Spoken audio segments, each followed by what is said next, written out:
ఈ video talent లేని వారి కోసం కాదు, టాలెంట్ ఉండి కూడా సక్సెస్ కాని వారి కోసం.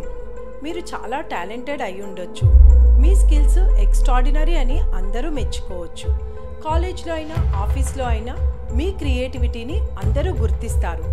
ఐడియాస్ ఫాస్ట్గా వస్తాయి, కాన్సెప్ట్స్ కూడా ఈజీగా అర్థమవుతాయి, ప్రాజెక్ట్స్ మీద ఇంట్రెస్ట్తో పనిచేస్తారు.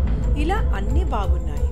కానీ ఎంత కష్టపడ్డా కూడా లైఫ్లో అనుకున్న పొజిషన్కి ఇంకా రీచ్ అవ్వలేకపోతున్నారు కదా. నాకంటే తక్కువ టాలెంటెడ్ ఉన్నవాళ్ళు సక్సెస్ అవుతున్నారు, నేను ఎందుకు ఇలా స్ట్రగుల్ అవుతున్నాను అని ఎప్పుడైనా ఫీల్ అయ్యారా? ప్రతి టాలెంటెడ్ పర్సన్ ఫేస్ చేసే ప్రాబ్లమే ఇది. అసలు మీకు రావాల్సిన సక్సెస్ ఎందుకు రావట్లేదో చెప్తాను. ఇక మిమ్మల్ని ఎవ్వరూ ఆపలేరు. చూడండి, మన మైండ్ చాలా పవర్ఫుల్. ప్రతి నిమిషం క్రియేటివ్గా ఆలోచిస్తూ ఉంటుంది. కొత్త కొత్త ఐడియాస్ వస్తూ ఉంటాయి. ఈ టెక్నాలజీ నేర్చుకోవాలి, ఆ బిజినెస్ స్టార్ట్ చేయాలి, ఈ కోర్సులో జాయిన్ అవ్వాలి అని ఇలాంటి థాట్స్ కంటిన్యూస్గా రన్ అవుతూ ఉంటాయి. ప్రతి ఐడియా ఎక్సైటింగ్గా ఉంటుంది. ఇది పర్ఫెక్ట్ ఆపర్చునిటీ, ఇది చేస్తే ఇక లైఫ్ సెట్ అని అనిపిస్తూ ఉంది.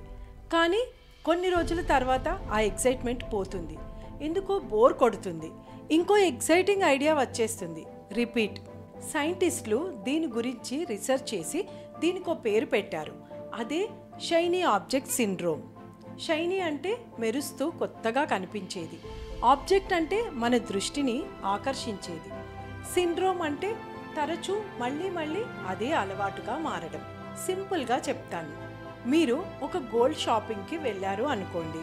ఒక డిజైన్ చూస్తారు, రెండోది చూస్తారు, అక్కడితో ఆగరు. వెంటనే పక్కన ఇంకో డిజైన్ మెరుస్తూ ఉంటుంది, దాన్ని చూస్తారు, ఇంకోటి ఇలా ఒక 100 డిజైన్స్ చూస్తారు. ఒకటి మనం చూస్తూ ఉంటే పక్కన ఉన్న డిజైన్స్ ఆకర్షిస్తూ ఉంటాయి, అవి చూస్తుంటే వాటి పక్కన డిజైన్స్. ఇలా ఆ గోల్డ్ షాప్లో కొన్ని వేల డిజైన్స్ మన దృష్టిని మళ్లిస్తూ ఉంటాయి.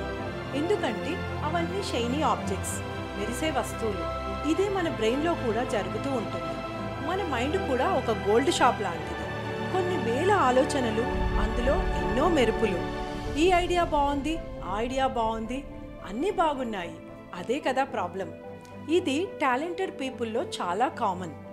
ఎందుకంటే మన బ్రెయిన్ కెమిస్ట్రీ అలా వర్క్ అవుతుంది. కొత్త ఐడియా వస్తే బ్రెయిన్లో డోపమైన్ రిలీజ్ అవుతుంది, టెంపరరీగా హై ఇస్తుంది. అది తగ్గేలోపు ఇంకో ఐడియా, ఇంకో డోపమైన్ రష్. ఇది రాసి పెట్టుకోండి. సక్సెస్ డోపమైన్తో రాదు, డిసిప్లిన్తో వస్తుంది.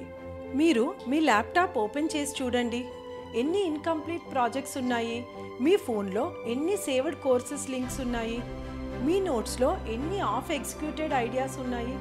అన్నీ ఎగ్జైటింగ్ ప్రాజెక్ట్సే, కానీ ఏవీ కంప్లీట్ అవ్వలేదు. ఎందుకంటే ఒకటి కంప్లీట్ అయ్యేలోపు మీరు ఇంకో ఐడియాకి ఆకర్షితులవుతూ ఉన్నారు, డోపమైన్ వెనుక పరుగులు తీస్తూ ఉన్నారు. చెప్పాను కదా, సక్సెస్ డోపమైన్తో రాదు, డిసిప్లిన్తో వస్తుంది. మరి సొల్యూషన్ ఏంటి? నేను చాలా రీసెర్చ్ చేశాను, సక్సెస్ఫుల్ పీపుల్ని ఎంతో దగ్గరగా అబ్జర్వ్ చేశాను. వాళ్ళ సీక్రెట్ ఏంటంటే వాళ్ళ టాలెంట్ కన్నా వాళ్ళ ఫోకస్ చాలా పవర్ఫుల్. వాళ్ళు కూడా మనలాగే ఎంతో టాలెంటెడ్, వాళ్ళకి కూడా చాలా ఐడియాస్ వస్తూ ఉంటాయి. కానీ వాళ్ళు ఒకటి డిసైడ్ చేశాక దాని మీదే స్టిక్ అవుతారు. మీ టాలెంట్ని ఒక డైరెక్షన్లో ఫోకస్ చేయాలి. ఎక్సర్సైజ్ చేసినట్టే కన్సిస్టెన్సీ చాలా ఇంపార్టెంట్. వాళ్ళు ఒక రూల్ ఫాలో అవుతారు, 90 డేస్ కమిట్మెంట్.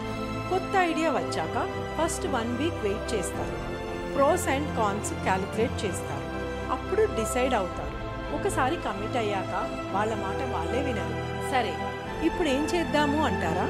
ఫస్ట్ ఒక పెన్ను పేపరు తీసుకోండి. మీ ఐడియాస్ అన్నీ లిస్ట్ అవుట్ చేయండి. మీరు స్టార్టప్ చేద్దాము అనుకున్నారు అనుకోండి, ఏం స్టార్టప్, ఎలాంటిది, ఇలా మీ ఐడియాస్ అన్నీ రాసుకోండి. రీసెర్చ్ చేసి వాటిలో ఒకటి సెలెక్ట్ చేయండి. ఇది స్టార్టప్ అనే కాదు, మీకు ఉన్న ఏ గోల్ అయినా పర్వాలేదు. ఆ గోల్ని రీచ్ అవ్వడానికి ఏం చేయాలో అన్ని ఐడియాస్ రాసి అందులో ఒకటి సెలెక్ట్ చేసుకోండి. ఒకసారి ఒక డైరెక్షన్ సెలెక్ట్ చేసుకున్నాక 90 డేస్ కమిట్మెంట్ తీసుకోండి. ఇంకో 3 మంత్స్ వరకు వేరే షైనీ ఆబ్జెక్ట్స్కి డిస్ట్రాక్ట్ అవ్వద్దు. ఒకే రూల్లో వెళ్ళండి. మొదట్లో డోపమైన్ వల్ల ఇంట్రెస్టింగ్గా, ఎగ్జైటింగ్గా ఉంటుంది, తర్వాత బోర్ కొడుతుంది. ఇక్కడే మనం డైవర్ట్ అవుతాము. కానీ మీకు మీరు ప్రామిస్ చేసుకోండి, ఎంత బోర్ కొట్టినా, ఎన్ని కష్టాలు వచ్చినా ఇదే రూట్లో వెళ్ళాలి అని. 90 డేస్ తర్వాత రివ్యూ చేసుకోండి. అప్పుడు ఈ రూట్ వర్కౌట్ కాకపోతే అప్పుడు చూడండి. ఈ ప్రాసెస్లో మనకి వేరే ఐడియాస్ రావా? వస్తాయి. అలా వచ్చినప్పుడల్లా అవి ఒక నోట్బుక్లో రాసి పెట్టుకోండి. ఆ ఐడియాస్ మీరు ఎంచుకున్న డైరెక్షన్లో ఉంటే యూజ్ చేయండి. అవి షైనీ ఆబ్జెక్ట్స్ అయితే వాటిని అలా రాసి పక్కన పెట్టండి. 90 డేస్ తర్వాత చూసుకోండి. మీ టాలెంట్ని వేస్ట్ చేయకండి. మీ స్కిల్స్ని స్కాటర్ చేయకండి. Focus is the key. Bruce Lee ఒక మాట అంటాడు, నాకు 10,000 కిక్స్ ప్రాక్టీస్ చేసిన వాడికంటే ఒకే కిక్ని 10,000 సార్లు ప్రాక్టీస్ చేసిన వాడు అంటే ఎంతో భయం అని. ఒకే కిక్, ఒకే ఐడియా, ఒకే గోల్. అన్ని డైరెక్షన్స్ని కట్ చేసి డిసిప్లిన్తో ట్రై చేయండి. సక్సెస్ అంటే టాలెంట్ కన్నా ఫోకస్ చాలా ఇంపార్టెంట్. మీ అందరికీ తెలియని ఈ మెసేజ్ని నేను ఎంతో రీసెర్చ్ చేసి షేర్ చేస్తున్నా. ఇది మీ ఫ్రెండ్స్లో, ఫ్యామిలీలో ఎవరికైతే యూజ్ అవుతుంది అనుకుంటే వారికి షేర్ చేయండి. నెక్స్ట్ వీడియోలో మళ్ళీ కలుద్దాం. అప్పటి వరకు ఆనందమయ జీవితం ఆశిస్తూ మీ శశికళ. ధన్యవాదాలు.